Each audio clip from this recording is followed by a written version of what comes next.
All right, Satish. Yeah, maybe like introduce what you want to talk about so that the rest of the team can follow. Okay, so I will basically talk about my understanding.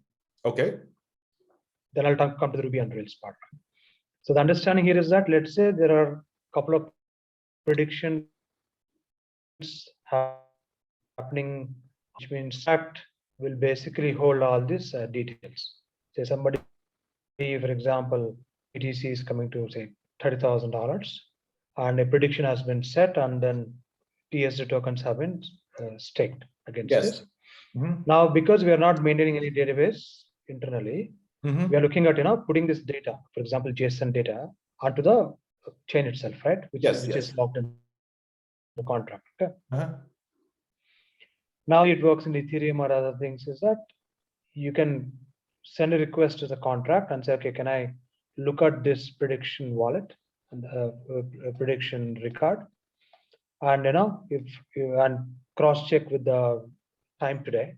For example, I says by 20th of May, I'm saying that BTC should be at $24,000. And to this one, we'll have to start calling the contract, right? Or looking at maturity date here in the past. And from there, we call the validate prediction method, which is already written in the contract, but that has to be triggered from the Ruby on Rails. Yeah, Ruby on Rails to trigger that. Yeah. Is understandable? Okay, correct. So that's what exactly what you're looking now, right? That we write a kind of a cron job, which will start looking at the expiry date. If it is 18th already, like yesterday, it will call the validation method on the smart contract, which is already there, right? This one. Yeah. Example. So here's how we will do it, right? Okay. Yeah. Validate prediction. And then there's the let me add another line to that. Give me a second. Okay. Maybe I'll send you that line as well. That's fine, no problem. Can I maybe share my screen? Is okay? Satish, you there? Yeah, please. I'll stop it now. Okay. No problem. Please go ahead. Yeah, okay. Let me pull out the document. Sure, no problem. Give me a second. Share my screen.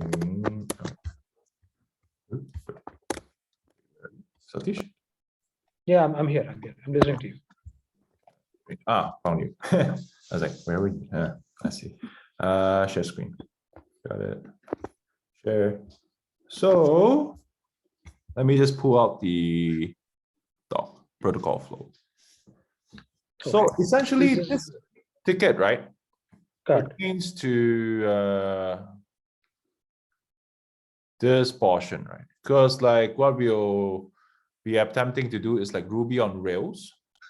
Will number 3, correct. Yeah, will be the person that to take off the video. Looks like it's bandwidth is bad. Not able to hear your voice. Maybe can you take off the video? Maybe the bandwidth again. Okay, I'll take off the video. Give me a second. Can you see me now? Okay. So basically, it's validating prediction. And to trigger off the contract, we need to like do it via the cron job, which is like Ruby on Rails. Yeah, sidekick, correct. Yeah, sidekick. Actually, I think like so long as we figure out how to make the RPC call via like Ruby, I think we are good. And then here's how I'm like further even seeing it, right? Like in the front end, when the player makes the prediction in the record, we should even keep a record of the fact that such a record exists in our own database. You see, so that when the I got your point, yes. That's audit trail, right? Huh? What? Satish? In that audit, we call audit trail, right? We maintain a record in the database. Yeah, correct. Yeah, just refer to the database, and then like the cron job will pick up like which are the records that needs validation today because they already matured. Got it. Yeah, and since like each prediction record has like basically an address, right? Then if that address is stored in the database, then it makes like the whole process like simpler, you know, and less tedious. Correct. But yeah, I think we are in sync, right?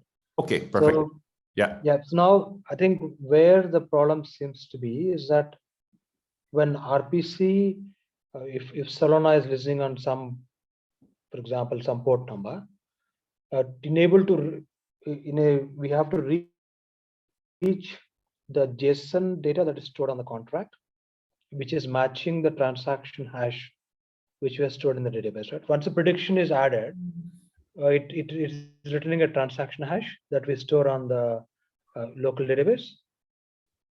So here's how I'm seeing it. Let me bring up the Give me a second. Protocol. All right.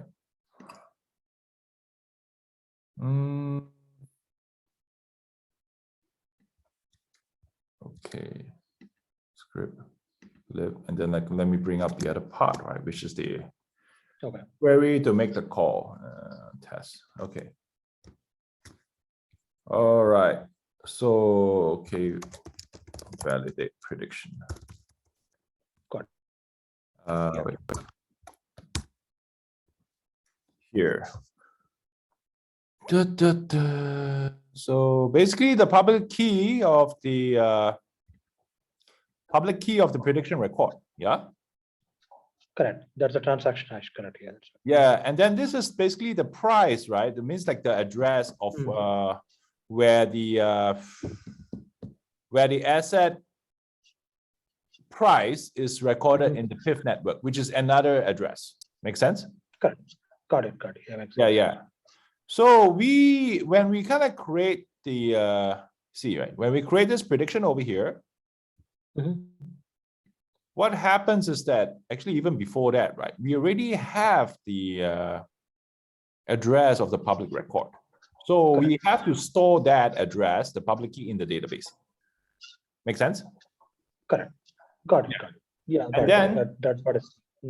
Yeah. So create the prediction record, and then like once the cron job starts, and the cron job says, okay, the maturity date is up, because we also have like the whole period, which we should store in the database.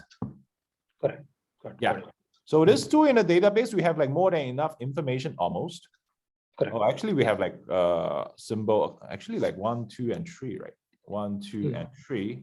We should store in the database, and then we just like hit the then with those we can like basically like have all the parameters we need to like make this call, isn't it? Got it. Understood. And then this call right now is being made using like TypeScript. So I need to figure out how to make this call using Ruby on Rails.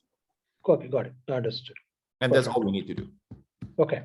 Yeah. Now, do we have any test prediction records in the testnet now? So I would say like just generate a whole bunch and just like go for it. Because like this one's I like Sai, when he created it is like all created on the DevNet. Correct. Understood. Yeah. So what I was telling Sai also is that we'll create 6 to 7 wallets that we can simulate, the prediction, predictors. Yes. Like Kelvin, for example, right? Yeah. Just an example. So then right now, is there a front end through which the prediction is recorded, or is it just the JSON through JSON? It's just this. Basically, like what you see is what you get. That's all, all in this report. That's it. There's no front end yet. Because like Priscilla, Fatima, and the rest, they're just all refining the user experience. But like this core is like we can build. The rest, we don't even know what to build.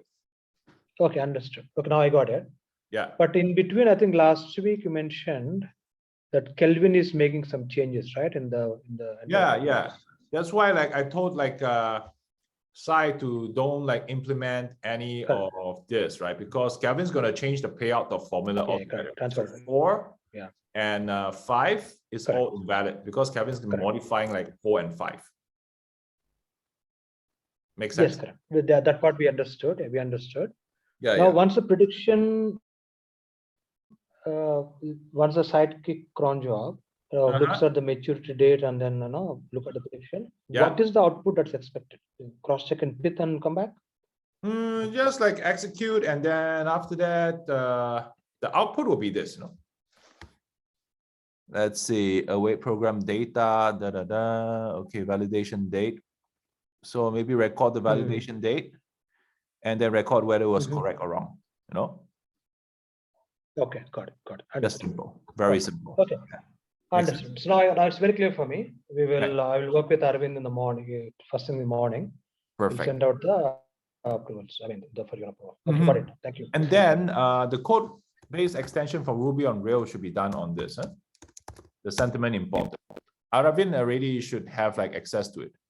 If you need someone else to join, I can like add him. Yes. Make sense? Yeah, we could do that. Yeah, we can do that. Yeah, now it's clear. Okay. And we will start the work, as perfect. As Yeah. early as tomorrow. Okay, no problem. Thank you. Perfect. Okay. Yeah. Thank you, guys. Take care. Bye bye. Yeah. Thanks. Bye, Satish. Yeah. Take care. Give me the recording. Okay, send the recording. Yeah. I'll send the recording over. Thanks, Satish. Yeah. Bye. Bye.